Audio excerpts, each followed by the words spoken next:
Hello children, today we are going to learn the poem Time for Everything, lesson number 9, unit 2.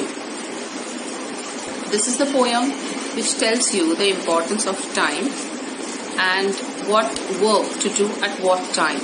There's the right time for doing everything. So the poem goes this way. There's a time to run and a time to walk. There's a time for silence, a time for talk. There's a time for work and a time to play. There's a time for sleep at the close of day. There's a time for everything you do, for children, for grown-ups too. A time to stand up and a time to sit. But see that the time and actions fit. In this poem, Time for Everything, the poet teaches us the value of time. The first line goes this way. There's a time to run and a time to walk. Now, if you are the participant in the running race and all the children have taken their position, even you have taken the position, and the referee tells you on your mark, get set, go.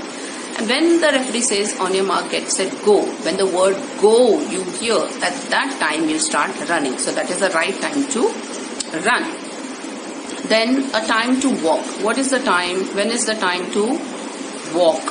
For example, when you're crossing the road and you're waiting for the signal. So when the signal tells you, you have to walk. So you have to start walking. You cannot stand there now. So this is the time to, right time to walk. You cannot, in the crowd, you cannot just stand. If the crowd is moving towards one direction, even you have to move towards that direction. Otherwise, there will be difficult for everyone to move about. There's a time for silence. Now, when is the time to keep silence? Like, what are the places where we keep silence? For example, when we go in the library, we keep silence. We have to keep silence because otherwise, if you talk, it's a disturbance for others, those who are reading. Then there are meditation centers where all the people are meditating there. We cannot talk loudly and disturb others. Then there are places like hospitals, clinics, where the patients are sick. You cannot make noise over there. These are the places to keep silence. Then there are worship places like mosque, church, where they, they say they don't say the prayer loudly. They say the prayer in their minds. So there also you cannot make noise and disturb others. So these are the places to keep silence. And time to talk. Now when there is a time to talk, when for example in the classroom, if teacher is explaining something and suddenly she asks you some question, at that time you have to get up and talk. When the teacher is asking you some questions, so you have to answer. At that time you have to talk. There's a time for work. Now, there are the working hours also. It is for the elderly people, and for you, it is a study time. That is your work. So, your parents go in the office, for example, 9 o'clock they go, 9 to 5, 9 to 6, that is their working hours. So, that is the time for work. For you also, there is a study time.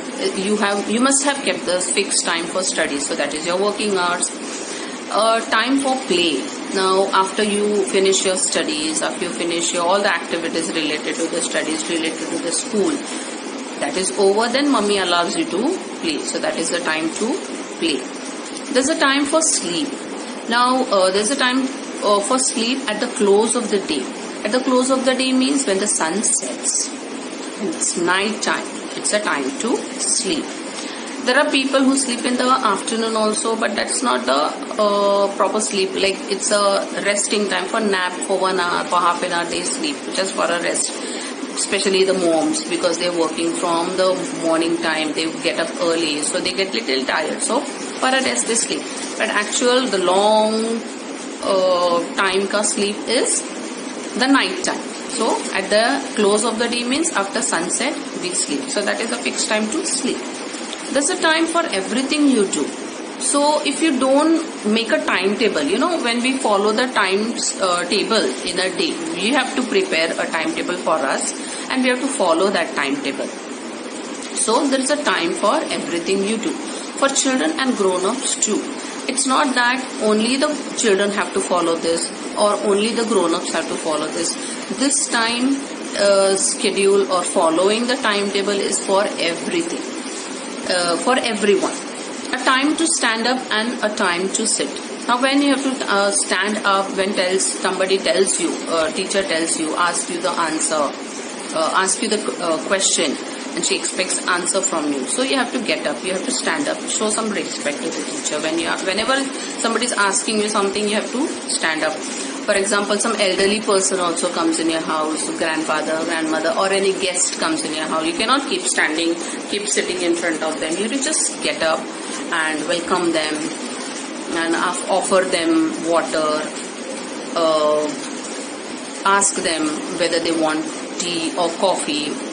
And there's a time to sit. Now when the teacher enters in your class, that time also you stand up and wish her. That is a time to stand up.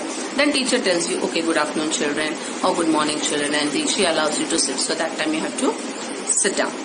So, but see that the time and action switch. So whenever you're doing something, your actions and the time should match each other.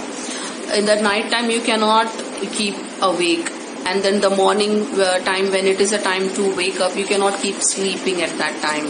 You cannot have dinner in the morning and breakfast in the night, and you cannot play early in the morning and then study when there is a time to sleep.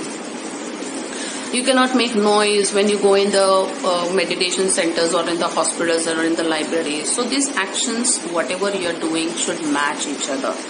It means you have to follow the timetable. You have to make the timetable for yourself, daily timetable, the daily schedule. You have to fix for yourself and you have to follow that. Why we have to do that? Because nature also follows this. Nature also follows this timetable, like sunrise and sunset, you know. It's a fixed time. There is no change at all. Then it follows the seasons also, the cycle of seasons. If you see, there's a summer, now rainy season is going on, then it follows the winter, then the summer. This is going on, the cycle is going on. So nature also follows this law. So we also have to follow the nature, and we have to follow the law of nature. We cannot go against it. If we go against it, then there will be difficulty for us also and for others also. Okay, when we live in this society, we have to follow certain rules and regulations, and we have to abide by it, and it will be good for everyone. Our life will be easy when we follow the timetable, and we will have some time left for ourselves, for whatever hobbies we want to do. We want to do something we like, that also we can do. That is why we have to follow the certain timetable. That is the message the poet wants to give through this poem.